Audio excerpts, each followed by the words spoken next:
हैं पार्थशर समाचार सत्य परमो धर्म।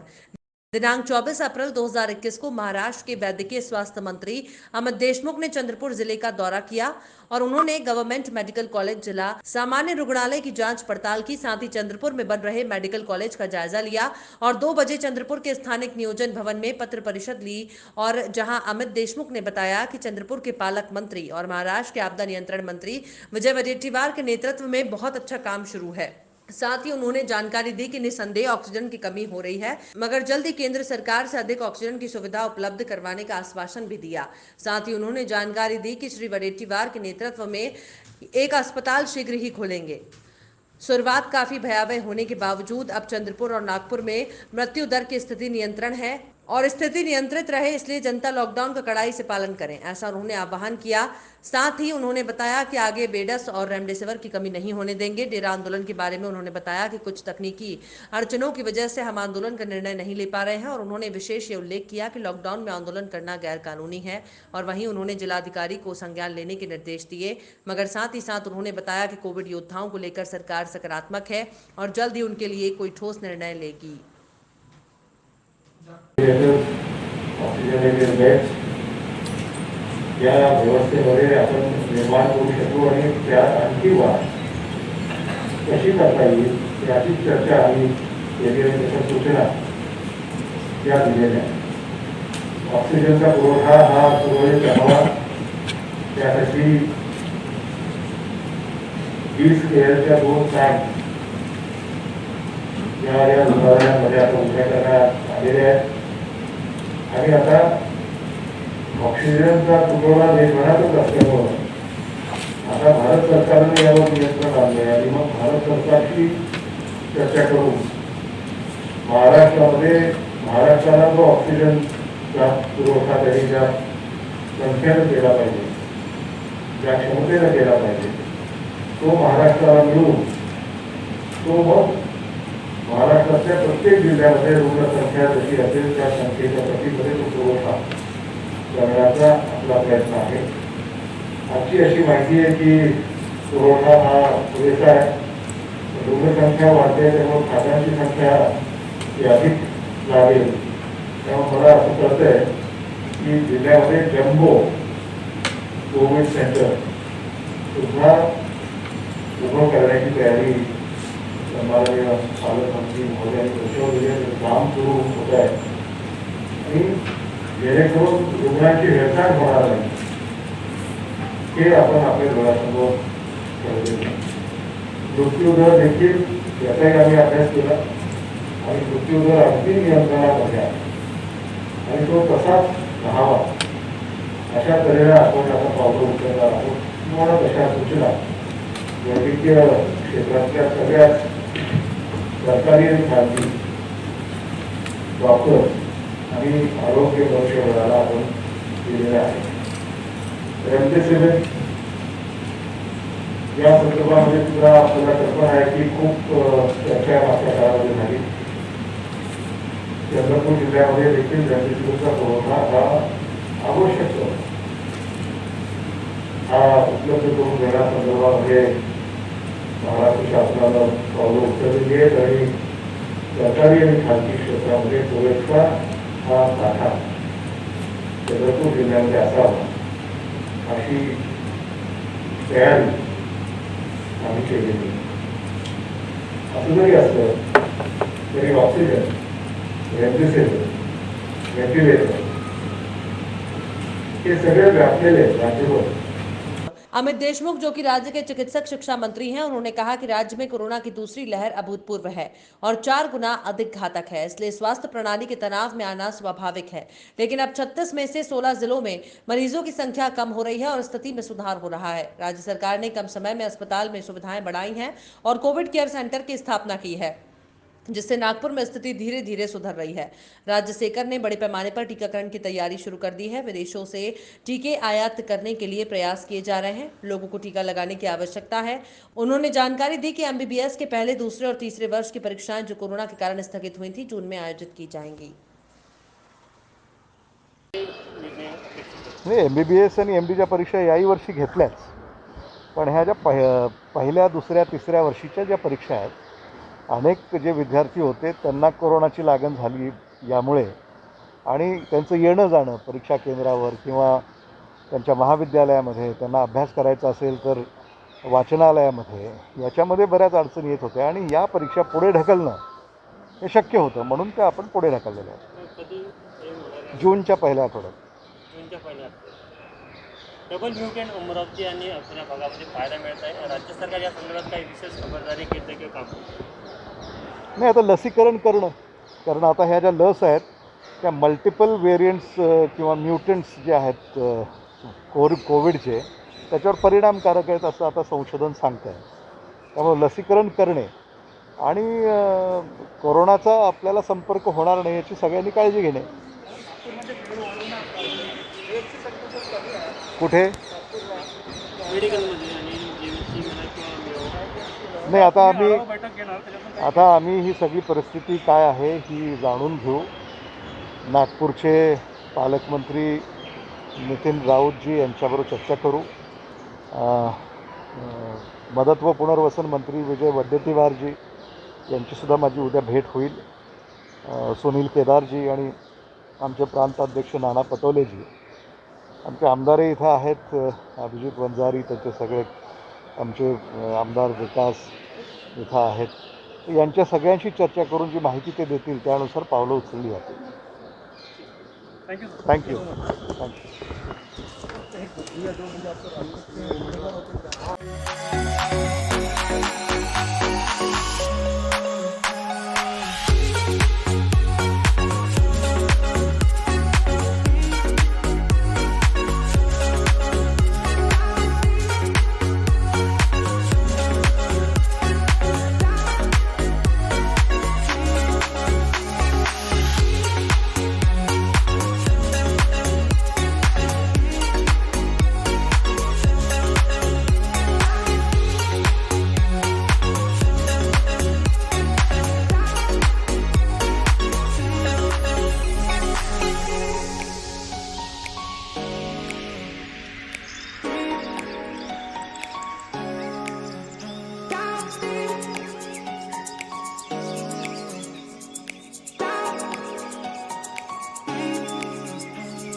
महाराष्ट्र के वैद्यकीय स्वास्थ्य मंत्री अमित देशमुख आज चंद्रपुर जिले के दौरे पर थे।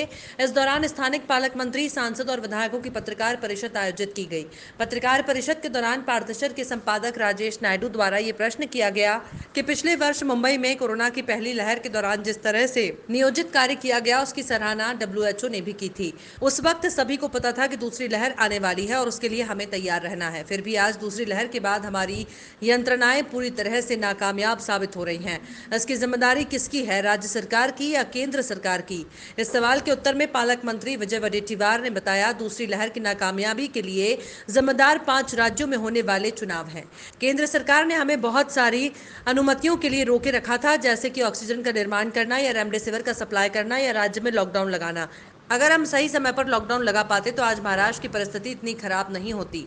आज भी हमें इमरजेंसी की परिस्थिति होने के बावजूद कई कार्यों के लिए केंद्र शासन की अनुमति की जरूरत पड़ती है, जो देरी से आने की वजह से यहाँ पर परिस्थिति गंभीर हो जाती है। अमित सर, राजेश नायडू फ्रॉम पारदर्शक समाचार digital media.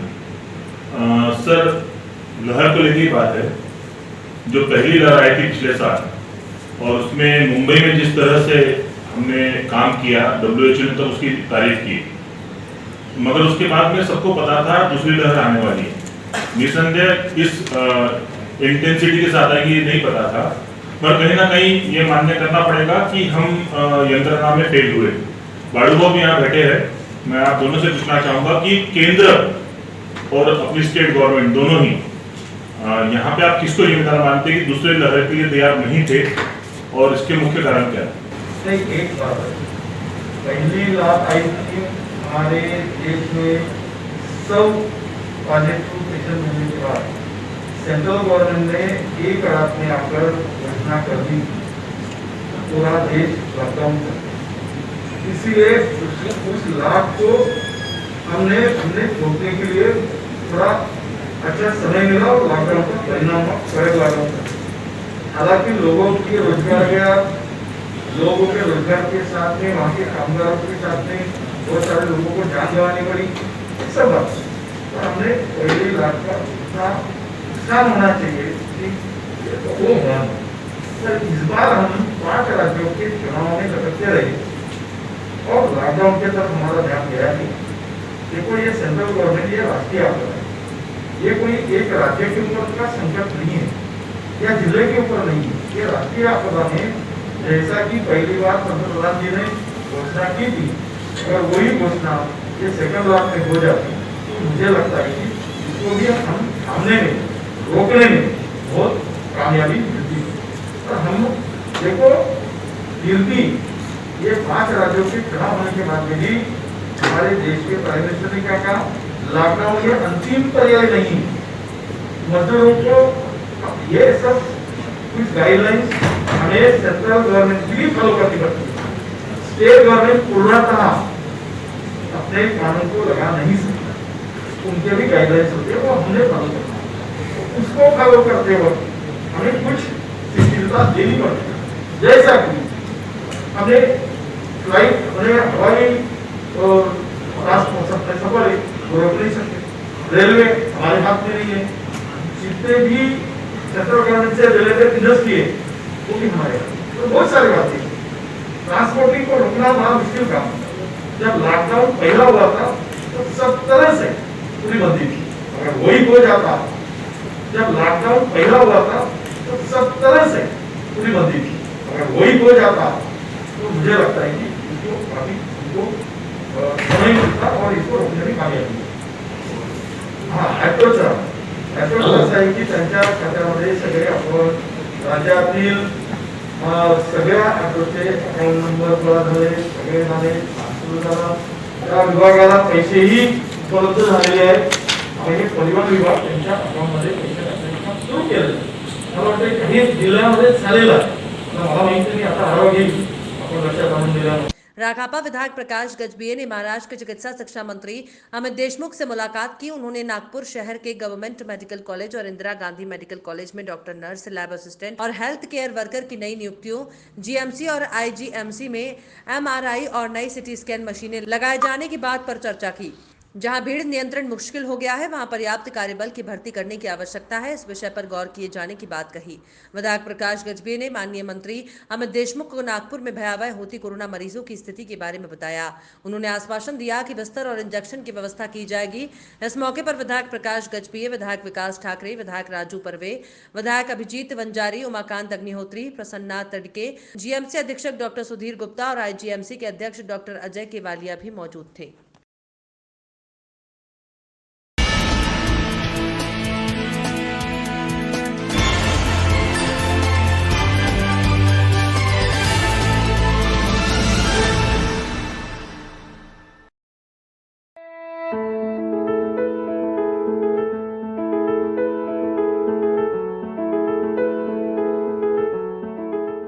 Indian national trust for art and cultural heritage के अशोक सिंह ठाकुर, MH34 और हमारा चांदा के सौजन्य से और पार्थशर समाचार के माध्यम से दिनांक 18 अप्रैल वर्ल्ड हेरिटेज डे के उपलक्ष्य में चंद्रपुर की हेरिटेज सीरीज शुरू की गई है, जिसमें अब तक हमने विसाजन गुफाएं, महाकाली मंदिर, जटपुरा गेट, शिवलिंग, अपूर्ण देवालय और मानिकगढ़ किले के बारे में आपको अवगत कराया, जिसे आप सबने बहुत पसंद किया है।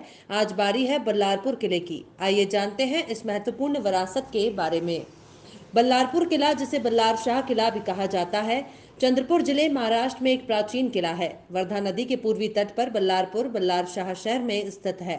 बल्लारपुर किले की स्थापना गोंड राजा खांडक बल्लार शाह ने की थी, जो अपने पिता शेर शाह के सिंहासन के लिए योग्य हुए थे। वो चंद्रपुर शहर के संस्थापक भी थे। राजा ने चमत्कारी पानी के साथ एक तालाब की खोज की, जिसने उसके फोड़े और ट्यूमर को ठीक किया। इसे अकालेश्वर तीर्थ का नाम दिया गया। बल्लारपुर या बल्लार शाह के रूप में किले और शहर का विस्तार हुआ। कई वर्षों तक बल्लारपुर सरकार की सीट थी। बाद में चंद्रपुर शहर की स्थापना हुई। अंतिम गोंड राजा नीलकंठ शाह की बल्लारपुर कारावास में मृत्यु हो गई। आज किला एक खंडर दीवार और एक सुरम्य प्रवेश द्वार के रूप में शेष है। किले की दीवारों में कई अनदेखे सुरंग हैं। किला बड़े काले पत्थरों से बना था और अपने समय में एक दुर्जय रक्षा था। ये किला का आकार आयताकार है, जिसमें मुख्य प्रवेश द्वार पूर्व की ओर है।